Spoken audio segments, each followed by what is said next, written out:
तो यहाँ हमारे पास है class 12th UP board Hindi का जो एग्ज़ाम हुआ है 2020 का। ये सेट है आपका 302 ZL। ठीक है, तो यहाँ पे देखते हैं अभी पहला प्रश्न जो हमारे पास इसमें है, हम लोग ना इसका सॉल्यूशन देखने वाले हैं। और मेनली जो सॉल्यूशन में हम लोग देखेंगे वो बहुविकल्पीय प्रश्नों के उत्तर देखेंगे, क्योंकि बाकी जितने भी प्रश्नों में आपको लिखना है फिर आप अपने शब्दों में लिखते हैं जो कि अलग हो सकता है सबका, तो उसके उत्तर आप मैच भी नहीं कर सकते ना। तो इसलिए हम लोग यहाँ पे जो बहुविकल्पीय प्रश्नों के उत्तर है वे ही देखने वाले हैं। तो पहला प्रश्न इसमें है, 100 अजान एक सुजान के लेखक कौन है? तो इसका उत्तर है बालकृष्ण भट्ट। ठीक है। दूसरा प्रश्न इसमें है कि पांडेय बेचन शर्मा, जिनको उग्र के नाम से जाना जाता है, की कृति अपनी खबर किस विधा की रचना है? तो इसका उत्तर आपके पास है आत्मकथा। ठीक है। तीसरा प्रश्न है इसमें, मतलब तीसरा नहीं बोलेंगे, एक का जो ग है, ठीक है, वो है कवि वचन सुधा के संपादक कौन थे? तो कवि वचन सुधा के संपादक थे भारतेंदु हरिश्चंद्र। फिर अगला जो प्रश्न है वो है सरदार पूर्ण सिंह किस युग के लेखक है? तो इसका उत्तर है आपके पास द्विवेदी युग। तो सरदार पूर्ण सिंह जो है द्विवेदी युग के लेखक है। फिर ड जो है इसके पास वो है आचार्य हजारी प्रसाद द्विवेदी की रचना है। तो आचार्य हजारी प्रसाद द्विवेदी की जो रचना इसमें से है वो है कुटुज। ठीक है। अब हम आगे बढ़ते हैं। तो दूसरे प्रश्न का जो क है उसमें है अज्ञेय जी की रचना है। तो इनमें से जो हरी घास पर क्षण भर जो है ये है अज्ञेय जो आपके लेखक है उनकी रचना है। ठीक है। ख में पूछा गया है रीतिमुक्त कवि है। तो इन में से जो धनानंद है, ठीक है, इसका जो फोर्थ है वो एक रीतिमुक्त कवि है। फिर उसके बाद ग पे आते हैं। तो ग है हिंदी साहित्य के किस काल को पूर्व मध्यकाल कहा जाता है? तो भक्ति काल को पूर्व मध्यकाल कहा जाता है। फिर घ जो है सेकंड का वो है सुमित्रा नंदन पंत को ज्ञानपीठ पुरस्कार मिला था। ये मिला था उनको चिदम्बरा के ऊपर। ठीक है। तो सुमित्रा नंदन जी को जो ज्ञानपीठ पुरस्कार मिला था वो चिदम्बरा पर मिला था। उसके बाद ड जो पार्ट है वो है कामयानी में सर्गों की संख्या कितनी है? तो 15 है। कामयानी में 15 सर्ग है।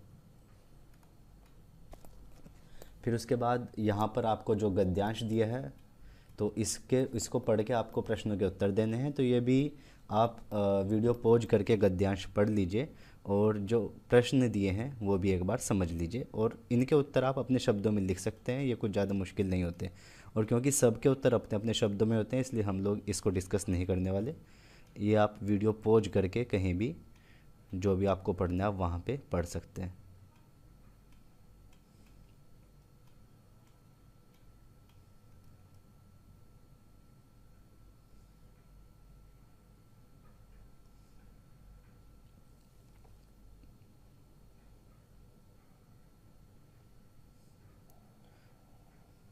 यहाँ पे लेखक का साहित्य परिचय आपको देना है। तो ये भी आपने ज़रूर प्रैक्टिस किए होंगे। ठीक है। इनमें से किसी एक का भी आप साहित्य परिचय दे सकते हैं। यहाँ पे किसी कवि का साहित्य परिचय देना है तो ये भी आप दे सकते हैं। ठीक है। हम लोग इसमें जो उत्तर डिस्कस करेंगे वो होंगे बहुविकल्पीय प्रश्नों के। तो यहाँ पे आप किसी कहानी का सारांश लिखेंगे। ठीक है।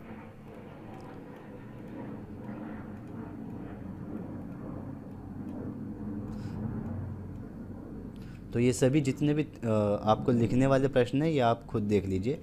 हम केवल यहाँ पे बहुविकल्पीय प्रश्न ही डिस्कस करने वाले हैं।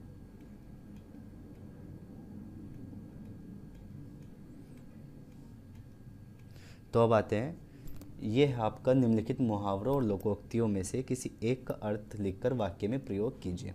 तो पहला है आपका अपना उल्लू सीधा करना। तो इसका अर्थ जो है वो है अपना काम निकालना या फिर अपना मतलब निकालना। आप इसको वाक्य में प्रयोग भी कर सकते हैं। दूसरा आपके पास है घी के दिए जलाना। तो इसका मतलब होता है खुशियाँ मनाना, और इसको आप वाक्य में प्रयोग भी कर सकते हैं। तीसरा है एक पंथ दो काज। तो इसका मतलब है कि आप एक ही समय पर दो कार्य निकाल रहे हैं या फिर एक ही बार में दो कार्य कर रहे हैं। चौथा है एक अनार सौ बीमार। और इसका मतलब है कि एक ही वस्तु हो लेकिन उसको चाहने वाले बहुत सारे हों या फिर उसको चाह रखने वाले बहुत सारे लोग हों। ठीक है। फिर 10वां प्रश्न का जो क पार्ट है वो है निम्नलिखित शब्दों में से शब्दों के संधि विच्छेद के सही विकल्प चयन कीजिए। तो अत्याचार का जो संधि विच्छेद है वो है अति धन अचा। ठीक है। तो पहले का जो आपके पास है वो है ब, ठीक है, अतिदन आचार। फिर उसके बाद आता है राजश्री का आपको संधि विच्छेद करना है। तो राजश्री का आपका है राज प्लस ऋषि, ठीक है, राजधन ऋषि, ये आपका संधि विच्छेद है राजश्री का। इसके बाद आता है आपका थर्ड जो इन्होंने पूछा है वो है नायक का संधि विच्छेद। तो नायक का संधि विच्छेद होता है न प्लस अ का, तो अ इसका उत्तर है, ठीक है। तो उसके बाद आपको जहाँ भी रोकना है आप रोक के आराम से देख सकते हैं, ठीक है। 11वें प्रश्न पे हम लोग आते हैं। निम्नलिखित शब्द युग्मों का सही अर्थ चयन करके लिखिए। तो अभय उभय, इसके आपको अर्थ लिखने हैं। तो अभय का अर्थ होता है भयहीन और उभय का अर्थ होता है दोनों।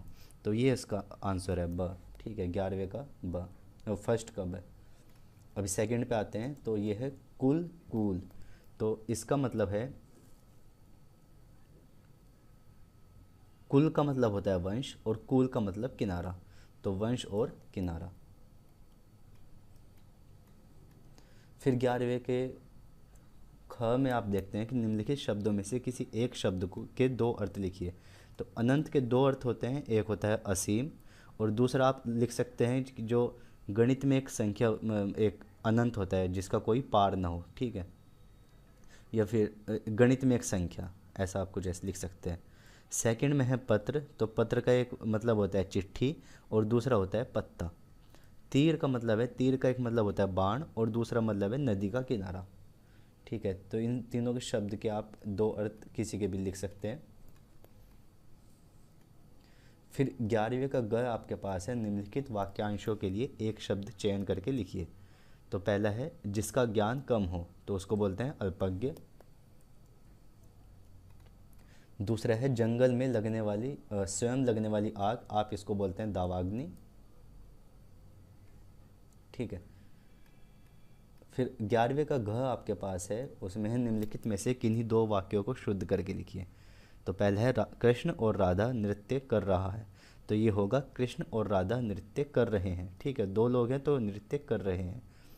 मैं कलम के साथ लिखता हूँ, तो आप मैं कलम से लिखता हूँ ऐसा लिख सकते हैं। और सूर्य पूरब में निकलता था, सूर्य पूरब से निकलता है, ये आप इसको भी सही कर सकते हैं, ठीक है।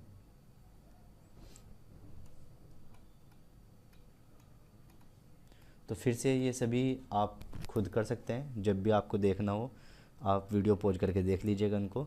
ये आप खुद मतलब कर सकते हैं, क्योंकि मैं ये बोल रहा हूँ कि इनके जो उत्तर है ना वो अलग हो सकते हैं, मैं आपको बताऊंगा आप जो लिखेंगे, तो इसलिए हम केवल बहुविकल्पीय प्रश्नों के उत्तर ही देख रहे थे।